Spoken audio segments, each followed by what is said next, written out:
Praise the lord. మన రక్షకుడు పరిశుద్ధుడు యేసయ్య శక్తి కలిగిన నామమున ఈ రోజున దేవుని వాక్య ధ్యానమునకు ప్రతి ఒక్కరికి మన రక్షకుని పేరిట ప్రైజ్ ద లార్డ్. ఈ రోజున దేవుని వాక్యాన్ని మొదటిగా లూకాసు వార్తల నుంచి స్టార్ట్ చేద్దాం. యెరూషలేము మహారాజు పట్టణం. యెరూషలేము మహారాజు పట్టణం. ఈ మహారాజు పట్టణంలో మన ప్రభువు ప్రాణాన్ని పెడతా అక్కడనే నా ప్రాణాన్ని తిరిగి తీసుకుంటా. ఎంత సింపుల్గా యేసు ప్రభు వారు ఒక గొప్ప విషయాన్ని, మనుషుడిని దేవుడు పుట్టించిన దగ్గర నుంచి ఈ రోజు వరకు కూడా మేము దైవాంశ సంభూతులమని చెప్పుకున్నటువంటి వారి జీవితాలలో జరగనిది సైతం, వారి జీవితాల్లో జరగని దానిని యేసు ప్రభు వారు జరిగించబోతా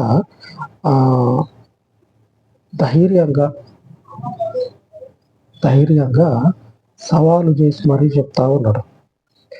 ఈ మహారాజు పట్టణం అయినటువంటి యెరూషలేములో నేను ప్రాణాన్ని పెట్టబోతూ ఉన్నా, అలాగనే పెట్టినటువంటి ప్రాణాన్ని తిరిగి తీసుకోబోతూ ఉన్నా.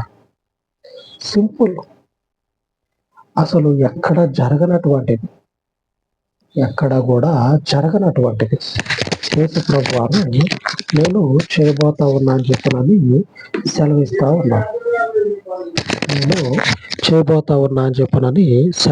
ఉన్నారు.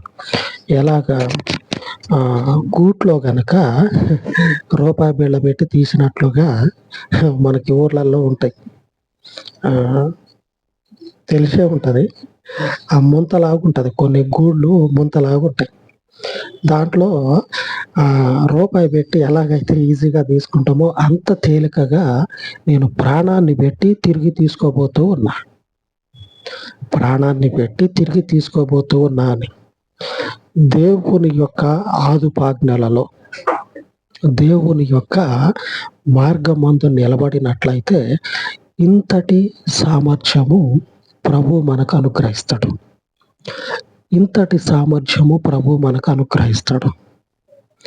మీరు అనుకుంటున్నట్లుగా నేను మీ ముందుకే వస్తా,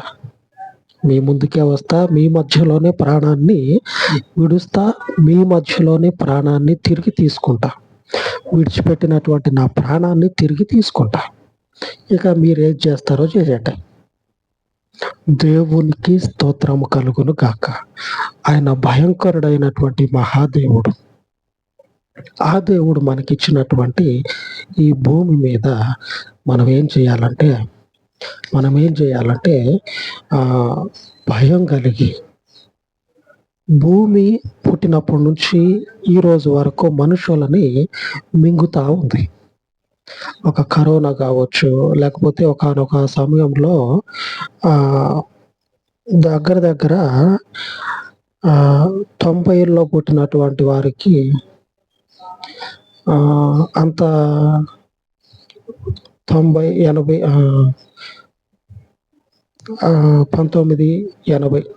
1980 ఈ సంవత్సరాల్లో పుట్టినటువంటి వాళ్ళకి కొద్దిగా ఐడియా ఉంటుంది, ఈ కరోనా లాగా ప్లేగు వ్యాధి అని.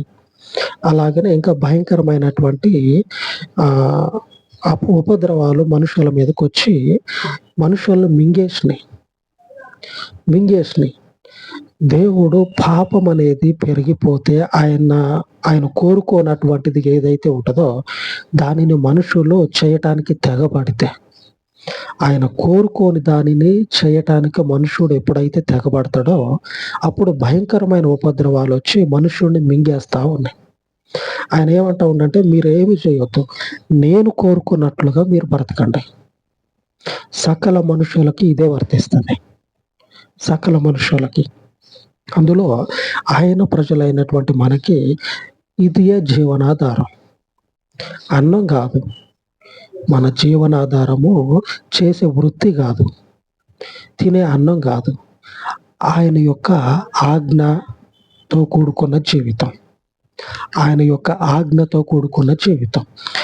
ఈ జీవితాన్ని మీరు కలిగి జీవించినట్లయితే ఏ పనికి మాలినటువంటి మనుషుడైతే అడ్డు తిరిగి ఆటంకంగా ఉంటాడో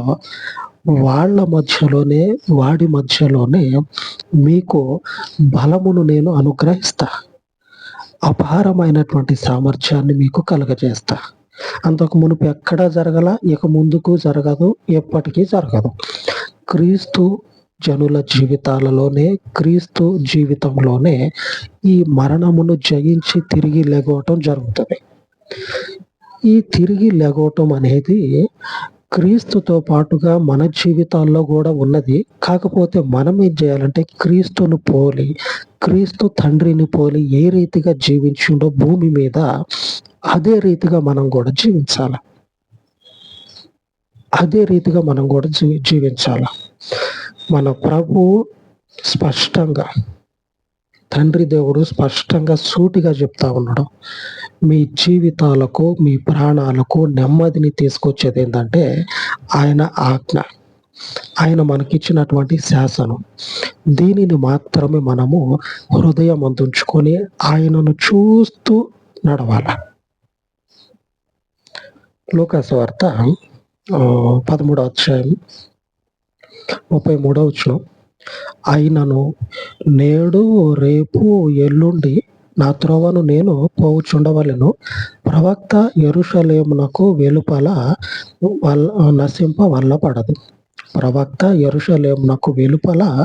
నశింపవల్లపడదు. నేను యెరూషలేము పట్టణానికే వస్తా, అక్కడనే మరణిస్తా, అక్కడనే పునరుద్ధానము చెందుతా. ఆడిపోతే మన ప్రాణం మనకు దక్కుతుందో లేదో అని ఊళ్ళో వదిలిపెట్టి, దేశాలు వదిలిపెట్టి పారిపోయేటువంటి బాపత కాదు. దేవుడు ఎక్కడ నిలబడమని చెప్పిండో అక్కడే నిలబడ్డారనుకోండి, కాలు మీద కాలేసుకొని. ఆమేన్. పరిశుద్ధుడైన దేవునికి స్తోత్రం కలుగును కాక. ఆయన స్తోత్రార్హుడు, నిత్యము ఆయనకు ఘనత కలుగును కాక. సర్వోన్నతుడైన దేవుని నామమునకు అపారమైనటువంటి కీర్తి కలుగును కాక. ఆయన నిలవబెట్టినటువంటి ప్రదేశంలో మనము నిలిచినట్లయితే కాలు మీద కాలేసుకొని ఏదైతే లోకానుసారంగా పోగొట్టుకుంటూ ఉన్నామో తిరిగి దానిని మనము గుప్పెట పట్టుకొని ఆయనకు విరోధులుగా ఉన్న వారి మధ్యలో నిలబడగలిగేటువంటి సామర్థ్యాన్ని దేవుడు మనకిస్తాడు. యేసు ప్రభు వారు అంటా ఉన్నాడు, నేను మీ దగ్గరికే వస్తా, మీ మధ్యలోనే మరణిస్తా, మీ మధ్యలోనే తిరిగి లెగుస్తా. ఆయన మార్గమునందు నిలిచి బతకాల, అప్పుడు మనకి సామర్థ్యము అనుగ్రహించబడుతుంది. అధికారి చేత, లేకపోతే లోకంలో ఉన్నటువంటి మనుషుల చేత కాదు, దేవుని చేత అనుగ్రహించబడుతుంది సామర్థ్యము.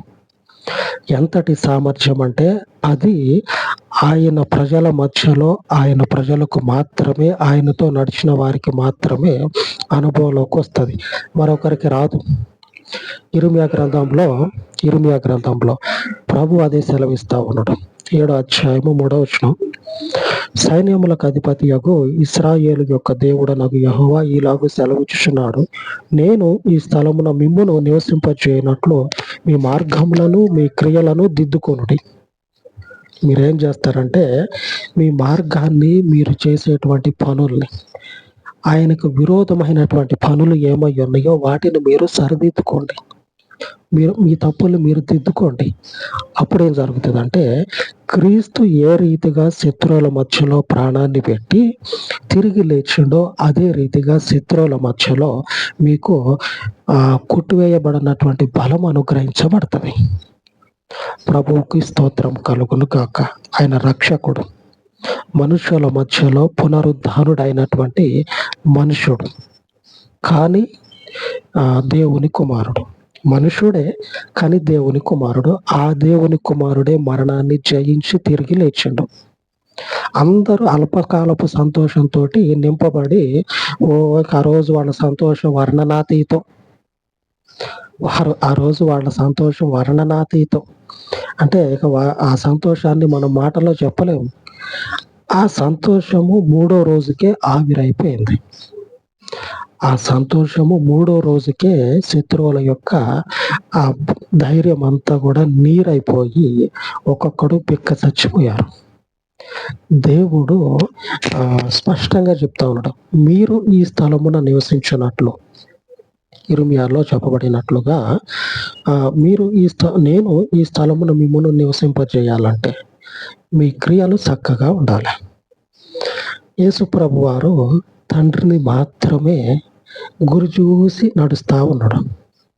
అట్లా గురి చూసి నడుస్తూ ఉన్నప్పుడు నశించిపోతామా? మనము నశించిపోము, మనం నాశనం కాము. ఆయన జీవింపజేసే దేవుడు, ఆయన బతికించే దేవుడు. ఈ దేవుడు మనల్ని బతికిస్తాడు, జీవించమని చెప్తాడు. ఈ జీవించమని చెప్పినటువంటి ఈ దేవుడు మనకేం చేస్తాడంటే, ఆయనను దూషించి ఆయన మీద ఉమ్మేసినటువంటి వాళ్ళ మధ్యలోనే తిరిగి మరలా జీవంతో నిలబెట్టాడు. ఎందుకు? యేసు ప్రభువారు దేవుని యొక్క చిత్తాన్ని మాత్రమే ఫాలో అయ్యాడు, అనుసరించాడు. మన రక్షకుడు తండ్రి దేవుణ్ణి మాత్రమే అనుసరించాడు. మన క్రియలు దేవునికి అనుకూలంగా ఉండాలి.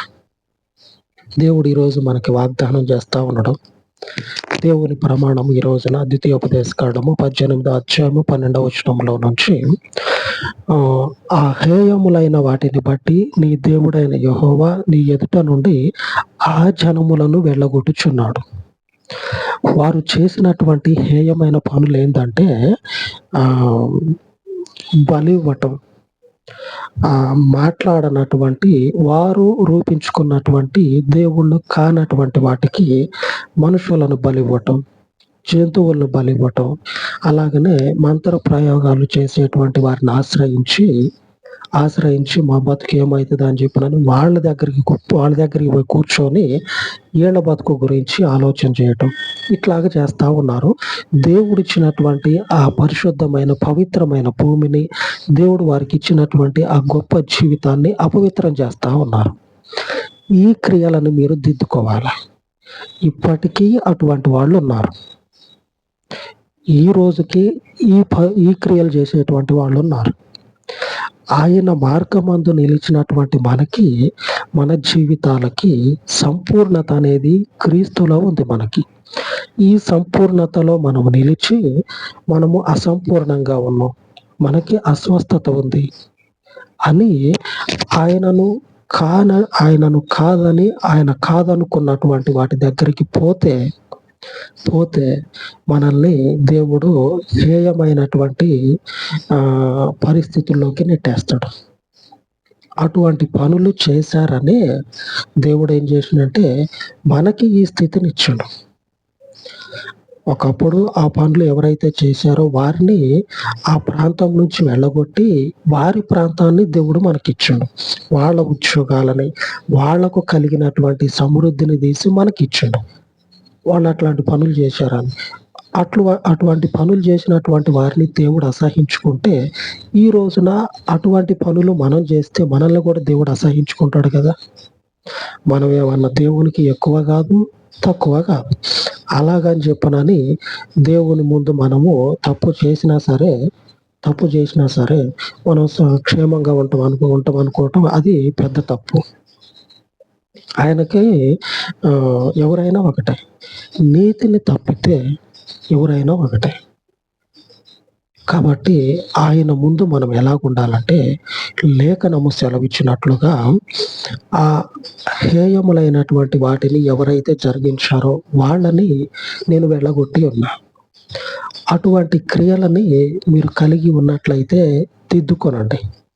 దిద్దుకున్నట్లయితే యేసు ప్రభువారు పవిత్రమైనటువంటి కళంకమైనటువంటి జీవితాన్ని కలిగి సవాలు చేసి దేవుని పరిశుద్ధమైనటువంటి ఆ పట్టణంలో మరణించి తిరిగి లేచిండు ఆ ప్రజల మధ్యలోనే. ఎంతటి ధన్యత! ఎంతటి దేవుని యొక్క బలం అనుగ్రహించబడ్డది. ఈ రోజుకి ఈ స్థితిని ఎవరు బ్రేక్ చేయలే. ఆమేన్. దేవునికి స్తోత్రం. ఈ రోజు వరకు కూడా ఇట్లాగా మరొకడు లేడు. ఏది నేను దేవుండ్రా, అక్కడుండు ఆడుండు, నాకు దగ్గరకు రాకు, అక్కడుండు అని చెప్పుకుంటారు చూడండి. ఇటువంటి వాళ్ళు ఎవ్వరూ కూడా బ్రేక్ చేయలే.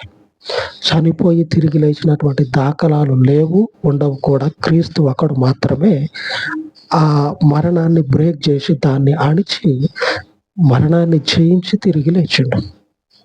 ఇదంతా మన క్రియలను మనము సరిదిద్దుకోవాలి. ఆయనకు వ్యతిరేకంగా ఉన్నాయేమో అనుకోని. క్రీస్తు పుట్టింది మొదలు దేవునికి పరిశుద్ధమైనటువంటి జీవితాన్ని కలిగినందువల్ల ఆయన ఏం చేసినంటే దేవుని సామర్థ్యాన్ని పొందుకొని ఆ దేవుడిచ్చినటువంటి ఆ పరిశుద్ధ స్థలంలో పునరుద్ధానాన్ని పొందుకున్నాడు. మనకులాగే శరీరం ఉంది, మనకులాగానే రూపము ఉన్నది. ఈ మనుష్య కుమారుడు మరణాన్ని జయించి తిరిగి లేచాడు. అంతటి ఒక గొప్ప జీవితము ప్రభు మనకు అనుగ్రహించును గాక. అలాగే ప్రార్థించుకుందాం. సర్వోన్నతుడా, సకల ఆశీర్వచనములకు కారణభూతుడు అయ్యుండి మనుషునికి బలమును, ఆధిక్యతను, అధికారమును అనుగ్రహించు మీ పరలోకపు నామమును స్తుతించుచు, ఘనపరచుచు, మహిమపరచుచు ఈ ఉదయకాలమందు మీ పాదముల యొద్ద నాయన, ఇదిగో తండ్రి, చెప్పబడినటువంటి వాక్యమును నీరు కట్టి ఫలింపచేసి ఈ పరిశుద్ధ జీవ వాక్యమును తండ్రి మా హృదయాలలో తండ్రి అభిషేకించి వాక్యము ఫలించినట్లుగా మీ కృపను జ్ఞాపకము చేసుకొనమని, సర్వోన్నతమగినటువంటి ఈ శ్రేష్టమగినటువంటి పరిశుద్ధ మార్గమందు తండ్రి నీవిచ్చినటువంటి ఈ నూతన జీవితంలో నీ శ్రేష్టమగినటువంటి పిలుపుకు, నీ శ్రేష్టమగినటువంటి ఆజ్ఞకు తగిన జీవితమును జీవించున్నట్లు, నీవు అసహించుకుని వాటిని అసహించుకొని, నీవు ప్రేమించు వాటిని ప్రేమించులాగున నీ బిడ్డలందరినీ కూడా మీ ఆత్మ చేత, మీ పరలోకపు పునరుద్ధానపు శక్తి చేత బలపరిచి మీకు మహిమను తెచ్చుకొనమని మా రక్షకుడైనటువంటి యేసు నామమున ప్రార్థించి వేడుకొనుచున్నాను తండ్రి. ఆమేన్, ఆమేన్. సర్వోన్నతుడయ్యున్న మన ప్రభు కృప నిత్యము మనకు తోడయ్యుండును కాక. ఆమేన్, ఆమేన్.